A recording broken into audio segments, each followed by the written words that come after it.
мөнгийг одоо тий яаж юу зарцуулах вэ гэдгийг мэдхээ байж байна. Үнэхээр юу бол амар их болчиход байна. Монгол улс руу орж ирж байгаа мөнгөний урсгал бол айгүй их болчиход байна. Бараг тэр мөнгийг хийгээд байх сав алгаа шахуу юм ярьжсэн чинь л одоо ерөнхийдөө бараг нэг тийм өрний орон болж яваа муу та гэдэг тийм дүр зураг анзаарч эхэлж байна. За ямар ч байсан үзэгчд бол их л сэтгэл хангалуун байна лээ. Яаж игээд ямар ч байсан тий нэг өвгөн гисэн бол тий энэ нэг сая төгрөгийг одоо нэг өгчүүл бас хүлээс улсууд их байх шиг байна. Тэгэд энийг ямар ч байсан эцсийн байдлаар засгийн газрын хуралдаанаараа шийдэж байгаа юм байна. Тэгээ 330 гэл одоо цуваад явах нь дээ зүгээр. Дараагийн засгийн газрын хуралдаанаар тий 3 биш 6 хувааж өгөхөөр боллоо гэдэг мэдээ дуулахгүй бол ерөнхийдөө энэ бол олон хүнийг баярлуулсан л байх. Тэгвэл бол Twitter дээр бол өнөөдөр юу гэж ирсэн гэхээр одоо яагаад 330 мянгаар аваад одоо нөгөө юмны үн маань ямар байгаа вэ? Тэгэхээр энийг бол одоо зүгээр бөөнд нөгөөд бас нэг 2 3 хүн ч одоо нийлээд ахмадууд маань нийлээд бас нэг юм болгочвол хэрэгтэй юм шиг байгаа. Тэгэхээр тэр бол тэр асуудал их ярьсан асуудал чинь бас ярьж болж байгаа. Гээд ярихаар байна шүү дээ. Асуудал бас сонирм. Одоо нэг өсөж болдгоо бах таа гэж сэтгэл бол орж ирж байгаа. За жишээ нь энэ байна заа. Монгол улс үнэндээ мөнгөгүй болсон байна. Одоо саяхан хятадаас 200 сая төгрөг зээлж ирсэн. Дараа нь хятадаас дахиад 250 сая доллар зээлэх гэрээ үзүүлж байгаа тухай мэдээ дуулдчихсан. Дөнгөж саяхан сангийн сайд хаян хэрвээ хятад улсад 3 хоногийн хугацаанд айлчлал хийгээд энэ үеэр 400 сая ам долларын зээл авах гэрээ байгуулад ирсэн гэж. Энэ худлаагүй үзэгчдээ энэ үндэсний мэдээллийн Зендас цэгийн сайт дээр бол тавигдсан байгаа шүү. Энэ мэдээллийг ороод үзээрэй. 400 сая ам доллар нөгөө их хүртөөч баг тэнцэх хэмжээний асуудал яригдж байгаа байхгүй. Нэг одоо сайд маань яваад 400 сая долларыг хятадаас зээлэл ирж байгаа. Хятадууд ч гэсэн давай асуудалгүй гэж өгж байгаа. Тэр их хүнээ яаж тэжжээх үү гэдээ одоо хятадд албан ёсны судалгаа гаруулдаг те 400 гаруй сая ядуус байна гэж байгаа шүү дээ. Хоногийн 10 хүрэхгүй ёоны орлоготой өрхөн амьдарч идэг тийм 400 сая гэр бүл байдаг гэж байгаа шүү дээ. Хятадууд одоо өөрсдөө эдний энэ асуудлаа зохицуулж чадахгүй. Хятад бол гаднаас их зээл авдаг орно шүү дээ. Монгол болохоор ингээд өгөөд байгаа байхгүй. Манайхан ч явж чвал аваад их юм. Энэ дээр бол усуд бас өөрсдөө санаа бодлыг илэрхийлсэн л байлээ л дээ. Сангийн шин сайд хаян хэрэг бол урд зүг рүү бас нүүр сайтай байна гэдгээ харууллаа гэж нэг хэсэг нь бол хандаж харж байна. Нөгөө хэсэг нь болохоор зэрэг Монгол Улсын засгийн газар бол үндсэндээ иргэдэд амласан нөгөө энэ их бэлэн мөнгөний амлалтаа тий үндсэндээ өрөөр төлөхөөс өөр аргагүй болжээ гэдэг тийм байдлыг бол маш тодорхой гаргаж байгаа. Би бол тэнтэй санал нэгж байгаа. Монгол Улсын засгийн газарт нэр үгүй гэсэн ч мөнгөгүй болсон байхгүй. Одоо ерөөсөө яаж юм вөхөр те нөгөө хот өрдөг мод гэдэг шиг нөгөө гуйхад амар хятадаас очивол тэгэл 400 сая доллараар нь зээлэл ирж байгаа. 400 сая доллар гэдэг баг 500 нилээн гаруй тэрбум төгрөг штэ. Нэг их найт төгрөгний ил баг 0.5 их найт төгрөг хавцаа болж байгаа байхгүй. Энийг авчирчлаа одоо нөгөө ахмадуудынхаа мөнгө төгрөгийг л 3-4 хувааж л өгөх асуудлыг л нэг юм шийдэж байгаа шиг. Нөгөө 70 мянган гаццсан. 21 мянга сая гаццсан. Нөгөө нэг тэр бүх хэмжээний тэр нөгөө халамжийн мөнгнүүд бол одоо яг гаццсан хэлбэртэй байж штэ. Одоо ерөөсөө Монгол улсын төсөв бол ерөөсөө тэр хятадд байдаг юм шиг тийм ойлголттой болоод ирлээ штэ. 21 мянган гацсан сая 200 сая доллар хятадаас зээлжиж энийг гацаанаас нь гаргаж хөдлөсөн. Одоо ахмадууд сая төгрөгөө нэгсэн дахиад сангийн сайд яваа 400 сая долларыг зээлж ирээд нэг юм энийг цааш нь хөдлөх нь байна. 330-30-аар нь тараах нь. Тэг явж тэ Монгол улсын иргэн болгон энэ хятадаас сангийн сайд хаян хэрвэгийн авчирсан 400 сая доллароос Монгол улсын иргэн болгон хүтчнэ гэдэг маань Монгол улсын иргэн болгон хятадуудад өртөө болж байгаа юм шүү гэдэг тийм асуудал бас яригдж байна л та. Нэг тийм айхтар үндэрсгэх үзэл гаргаад байгаа юм шиг. Зүгээр ер нь шууд утгаар нь харахад логгоор нь харахад ер нь яагаад Монголд тэ хятадаас өөр мөнгө зээлэх газаргүй болцсон юм бэ гэдэг асуудал байна. Хятадууд яагаад одоо монголчууд тийм их дуртай байдаг юм бэ зээлээ? Хайртай юм шүү бид нар. Тий 400 сая доллар шүү дээ. Айгу хайртай юм шүү бид нар. Харин мэдхгүй одоо бид нарт хайртай юм уу эсвэл одоо сайдад маань хайртай юм уу ямар ч байсан бол асуудалгүй 3 хоног хятадд очоод 3 хоногт 400 сая долларын зээл үзүүлж идэрч байгаа. Тэрийг бол өнөөдрөөс айгу тийм том суу алдар ялт мэтэр ингээл одоо өнөөдрийн бүхэл сайтн дээр байна дөө. Ер нь ороод үзэхэд бол хаян хэрвээ сайтын энэ олж ирсэн 400 сая доллар болоо ч та үнэндээ Монголын эдийн засагт амтараа боллоо гэж байна. Чухмал PR явж ийн. Гэхдээ зүгээр цаана юу гэж болох уу гэдэг сонирм да. Тэгээд манай комментчд бас өөрсдийнхөө бодож байгаа үз. Зүгээр нэг тийм үнцэг байж болох уу гэдэг тийм хардтал бас яваа. Тэгээд сэтгэлээд бол орж ирж штэ тий. Гэхдээ одоо яах вэ? Өгчлээвэл одоо дүүрчихсэн ч одоо бас шүү гэсэн үг тий. Давжлээвэл цаатан ч одоо яаж бас ийм байна. За наад их зээлээр яах гэж байгаа юм бол доо гэсэн сэтгэл байна. За тэгээд наад хүлээ чинь ганц чаддаг зүйл нь ерөөсөө зээл болчиход байна штэ. Иймэрхүү л одоо махан долоонууд байгаа шүү дээ. За нэр үнэхээр одоо цаадах нь юу юм бэ? За манай монголчууд ер нь бас өөрсдөө арчаагүй юм доо бодоод ахад гисэн сэтгэл орж ирж байна. За 53 настай тэтгэврт орсон эмэгтэй 55-тай тэтгэврт орсон эрэгтэй хүмүүс ер нь сая төгрөгийг бэлнэр авах юм уу?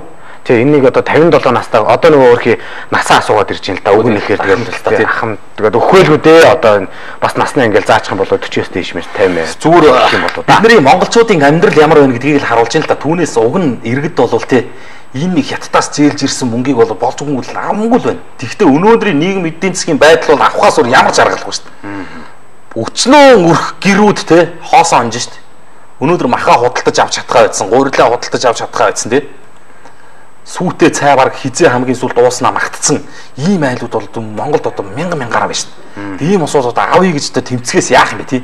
Одоо саяны нэг үзэгчтэй би бол нэг талаараа санал нийлж чинь те. Одоо тэг өвчлөө үл дүүрчтэй гэж те. За манай ерөнхийдөө ингээд асуудлууд яригдсан баяраа энэ дээр ер нь яахсан чинь энэ үндэсний онцлогын эмчилгээний төв байгуулах төсөлгээд хэрэгжүүлэхээр боллоо гэдгсэн шүү дээ. Тэр бас манай сангийн сайдын өнөөдрийн бас гол PR энэ үндэсний мэдээллийн go-go-ийн сайт дээр байгаа. Тэгсэн чинь бас л бүгд найрамдах Солонгос улсын Exim банкнаас сарын 1.1% зээл хүүтэй 40 жилийн хугацаатай үндсэн төлбөрөөс чөлөөлөгдөх хугацаа гэсэн чинь 10 жил гинэ. Ийм зээлэр клиникийн нэгдсэн 2 дугаар эмнэлгийн дэргэд нөгөө үндэсний онцлогын эмчилгээний төвийг чинь барьж байгаа болохоор болж байгаа юм. Солонгосын Exim банк гэж юм. 40 жилийн хугацаатай зээл авж байгаа юм байна. Хизээ нэгэн цагт зээл гэдгийг болохоор тийм олц гэж ойлгодог юм байна л да манайхан. Би бол өөрөөр л ойлгоод энэ хизээ нэгэн цагт төлөгдөх өрөлт тийм. Бид нэр одоо жишээ нь хятадуудаас авж байгаа тэр 400 сая долларыг яаж төлнө? Газраараа л төлнө шүү дээ. Монгол улс өөрөө тэгээд баг ингээд дэлхийн улс орнуудад одоо ингээд ламбард нь тавигдаад дууслаа шүү дээ. Монгол орн бол өөрөө нэг үндсэндээ ламбард болж шүү дээ. Барьцааны эд зүйл болж шүү дээ. Хятадууд юунд нь тэгж дуулж 400 саяар нь 500 саяар нь ам доллароо зээлээд байгаа юм бэ тий. Шин зүгээр үндсэн барьцаа хөрөнгө нь юу юм? Монгол улс л байгаа байхгүй. Монгол улсын газар нутаг тий. Тэгээ нэг 2 3 толгоо өмнө говь зүг рүү. Яндаа яанста мэдгүй юм да тий. За сэтгэлүүд бол янз бүрээр орж ирж байна. За одоо өгчл байвал одоо яасан ч яах вэ гэсэн байна. За заяа засаг хоёртоо гомдож байна гэсэн байна. За энэ ч одоо бас хэцүү болоод. За яандаа бид чинь хятадын колон болжээ. Монголчууд мань сэрээчээ гэсэн сэтгэлүүд орж ирж байна. За 400,000 доллар байхдаа яах вэ гэсэн сэтгэлүүд орж ирж байна. За сэтгэлүүд бол мэдээж бас янз бүрээр орж ирж байна. Бид чи өөр нь бас юу л болоод байна да. Энэ их мөнгөөр үйлдвэр баривал за бас арай дондоо байх байсан юм шүү. Бэлнэр тарааж ахаар гэж. За арай дэндүү юм аа. Тэгээ монголчууд нэг 21,000 төгрөгийн төлөөл нэг иймэрхүү байдлаар алалтанд тэмцэлдэж явах зур бас нэрээ те асуудал бас өндрөө авсан нөхдүүд бол бүр тасраа явчлаа л. Одоо жишээлх юм бол би өнөөдөр чухал нэмийн сайтаас нэгэн мэдээллийг бас онцлон хөндөж үзэгчдэд хүргэх гэж байгаа. Энэ Ажна Бат Эрдэнийн 5 толгой дахь луур 1 2 3 гэж цаашаа явах нийтлэлтүүд байлээ. Асуудлыг ерөнхийдөө бол Монгол коммент бол дандаа баримттай ярих гэдэг дээр л байгаа. Чухал нэмийн сайт бол өнөөдөр ийм асуудлыг хүндсэн.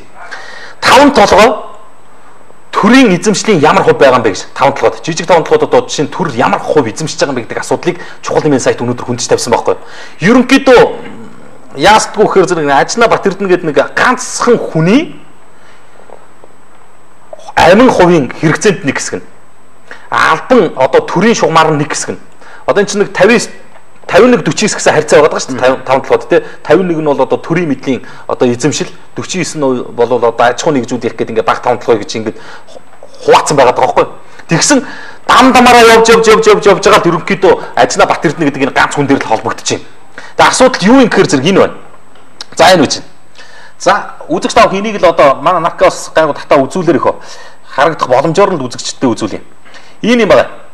За энэ байна. Орон нутгийн өмч буюу 51%-ийг төлөөлсөн гишүүн гэж байна. Орон нутгийн өмч буюу 51%-ийг төлөөлсөн гишүүн төлөөлөн удирдах зөвлөлийн дарга гэсэн чинь Дашдимбэр Ловгта Бат Эрдэнэ. Энэ нь Ажна Бат Эрдэнэ чинь Дашдимбэр гэдэг огтоо мэлээ л. Дашдимбэр Ловгта Бат Эрдэнэ гэж байгаа. Орон нутгийн өмч буюу 51%-ийг төлөөлж байгаа хүн.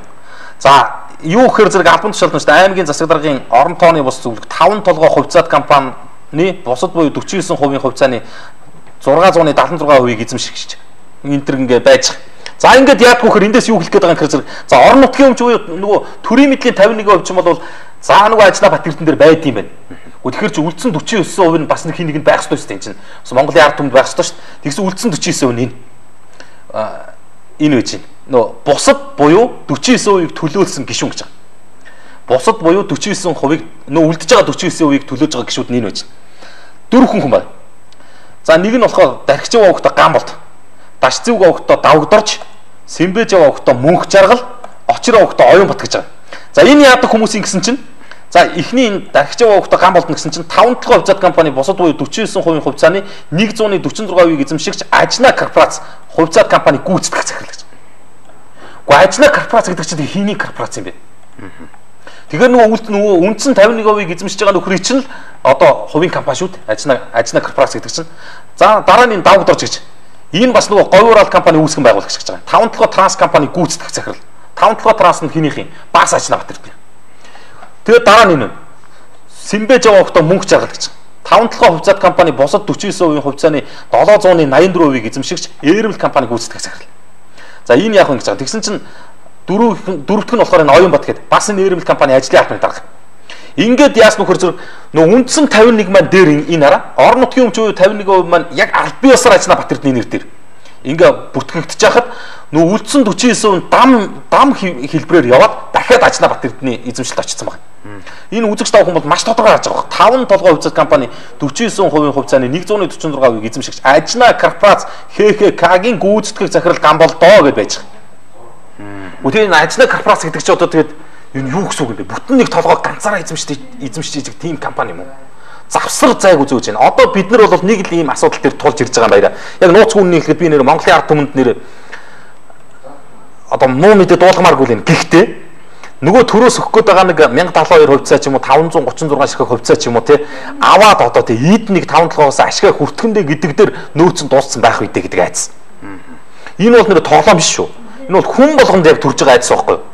Үн чинь нэг талаас нь энержи ресурс бол одоо завсар зайг үзүүлж шүү дээ. Энержи ресурс өөрсдийг болохоор бид нар бол дөнгөж 3-4%-ийг эзэмшиж байгаа гэж байгаа. Явуулж байгаа үйл ажиллагаа 30-40% байгаад идэв. Нөгөө талаас нь болохоор энэ Ажна 5-7 транс компанийн Ажна Батэрд нь болохоор завсаргүй зөөгөөд идэв. Тэг ийм байдлаар яваад бид нар нэг тий хувьцаа нэртэй нэг хідэн цаас барьцсан сууж байгаа юм биш үү тий. Юугүй одоо нэг 5-7-оос нэг хувь хүртгэндээ гэдэг дээр яг үндэ 5-7%-ийг бол нэг ганц хоёрхан нөхрөл хүртэж чинь шудраг үнийг хэлэхэд. Янаач ямар сайт дээр нүсээ хилээд яваад байгаа. Чухал сайт дээр байгаа шүү. Үзэгч тав хүмүүс ороод үзээрэй. Батэрдний 5-7 дахь лойвер 1 2 3 4 гэдэг энэ цувралаар нийтлэгдэх нийтлэлтийн эхний дугаарыг би үзэгч тав хүндээ танилцуулж байгаа. Монгол коммент нэвтрүүлэг ийм асуудлыг үзэгч тав хүнд шудраг өнцгөөс нь хүргэнэ. Энд дэр бол одоо жишээ нэр ус нь бүгдээрээ тов тодорхой байж байгаа.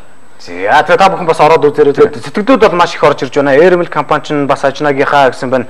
Арай эрмэлж байна гэсэн сэтгэлдүүд орж ирж байна. Тэгэд хэсэг реклам үзээд за тэгээд үзэгчтэйгээ сэтгэлийг бол бас хүргээ дараа дараагийнхаа мэдээллийг бол хүргээд явъя гэж бодож байна. Тэндээс бас тохоо гэсэн мэт бэлгээ. За тэгээд реклам үзчихээд ирээд болцсон юм. За тийм.